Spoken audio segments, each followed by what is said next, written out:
À l'extérieur du Parlement, le mécontentement est grand. Alors que le président Jacob Zuma prononçait son discours à la nation, des manifestants ont défilé jeudi soir pour protester contre le gouvernement. À l'intérieur, l'ambiance est aussi pareille. Le président sud-africain n'a pas le temps de lire son discours. Vêtus de leur traditionnelle combinaison rouge de mineurs et de femmes de ménage, les députés d'opposition du parti de gauche radical des combattants pour la liberté économique, EFF, interrompent Jacob Zuma, estimant qu'il n'était pas légitime pour s'exprimer car il a violé la Constitution. Assis en face de nous ici se trouve un homme incorrigible.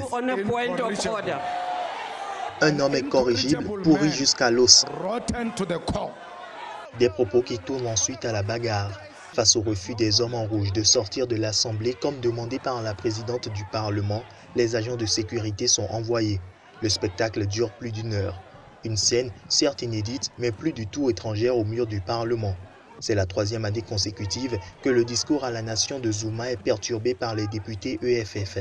En 2015, ces derniers avaient déjà été expulsés par des agents de sécurité aidés par des policiers, tandis que l'an dernier, ils avaient quitté de leur propre chef l'Assemblée en chantant des slogans hostiles au chef de l'État.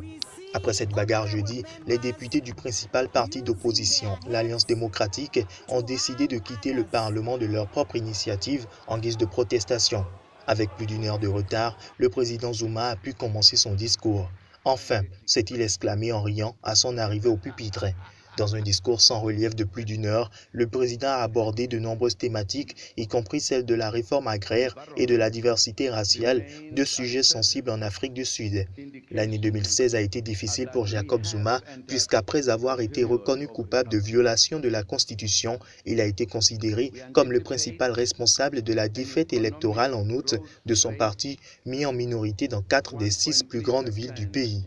Jacob Zuma doit rester chef de l'État jusqu'en 2019, mais quittera son poste de président de l'ANC à la fin de l'année, ouvrant ainsi la guerre de succession au sein du parti.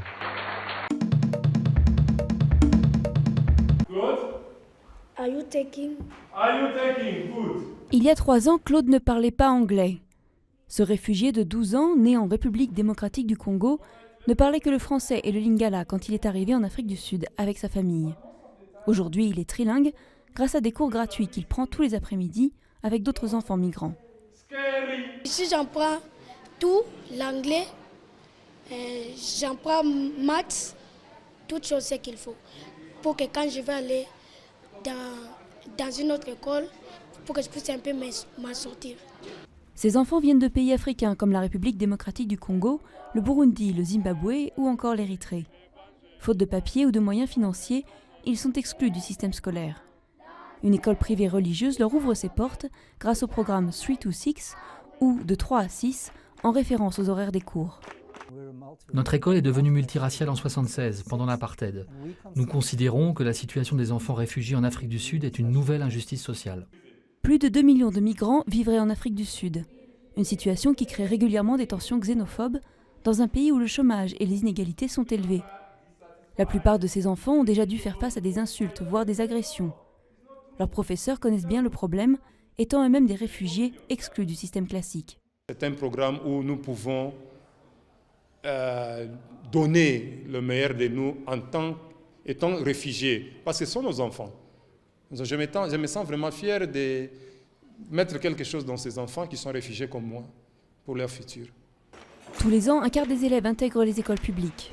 Un modèle qui a déjà inspiré une ancienne bénévole européenne. Elle a créé un programme similaire pour les enfants syriens en Allemagne.